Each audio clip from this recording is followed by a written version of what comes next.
ഇപ്പോൾ back pain എന്ന് വിചാരിക്കുക. അപ്പോൾ ബാക്ക് പെയിൻ ഉള്ള ഒരാൾക്ക് EMS എങ്ങനെയാണ് ഹെൽപ്ഫുൾ ആവുന്നത്? ഇപ്പോൾ ബാക്ക് പെയിൻ നമ്മൾ ജനറലി പറയുമ്പോൾ ചിലപ്പോൾ മൾട്ടിപ്പിൾ കോസസ് ഉണ്ടാവാം ബാക്ക് പെയിൻ. ചിലർക്ക് ഇഞ്ചുറിയുടെ ഹിസ്റ്ററി ഉണ്ടാവാം, എന്തെങ്കിലും ഇഞ്ചുറി കാരണം ബാക്ക് പെയിൻ ഉണ്ടാവും. ചിലർക്ക് ലൈഫ് സ്റ്റൈൽ ഇഷ്യൂസ് കൊണ്ട് വരാം. ഉദാഹരണം ഇപ്പോൾ ഒരുപാട് നേരം ഇരുന്ന് ജോലി ചെയ്യുന്ന ആൾക്കാർ, അവർക്ക് വേറെ ഫിസിക്കൽ ആക്ടിവിറ്റി ഇല്ലാന്നുണ്ടെങ്കിൽ അവരുടെ back muscles and abdomen muscles ഭയങ്കര വീക്കായിരിക്കും. അപ്പോൾ ഈ abdomen and back muscles weak ആകുമ്പോൾ ഒബ്വിയസ്ലി നമ്മുടെ നട്ടല്, അതായത് നമ്മുടെ വെർട്ടിബ്രൽ കോളത്തിന് മസിൽസ് കൊടുക്കുന്ന സപ്പോർട്ടും ഭയങ്കര കുറവായിരിക്കും.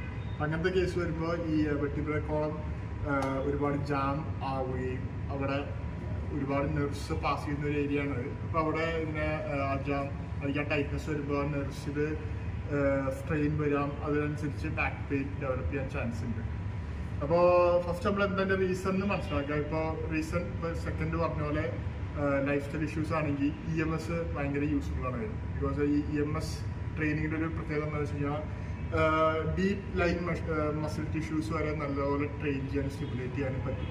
അപ്പോൾ അറ്റ്ലീസ്റ്റ് ട്വൈസ് എ വീക്ക് വേറെ ആക്ടിവിറ്റി ഒന്നും ചെയ്യാത്ത ആൾക്കാരാണെങ്കിൽ EMS ചെയ്യുന്നുണ്ടെന്നുണ്ടെങ്കിൽ തന്നെ അവരുടെ ബാക്ക് അബ്ഡോമൻ മസിൽസ് ഒക്കെ അത്യാവശ്യം ആക്റ്റീവ് ആൻഡ് സ്ട്രോങ് ആയിട്ടിരിക്കും. അതുവഴി അവരുടെ ബാക്ക് പെയിൻ വളരെ മിനിമലായിരിക്കും. അപ്പോൾ എങ്ങനെ അവരുടെ ആക്റ്റീവ് ലൈഫ് സ്റ്റൈൽ മെയിൻറ്റെയിൻ ചെയ്യുകയാണ് എന്നുണ്ടെന്നുണ്ടെങ്കിൽ ബാക്ക് പെയിൻ ഒരു പരിധി വരെ കുറയ്ക്കും.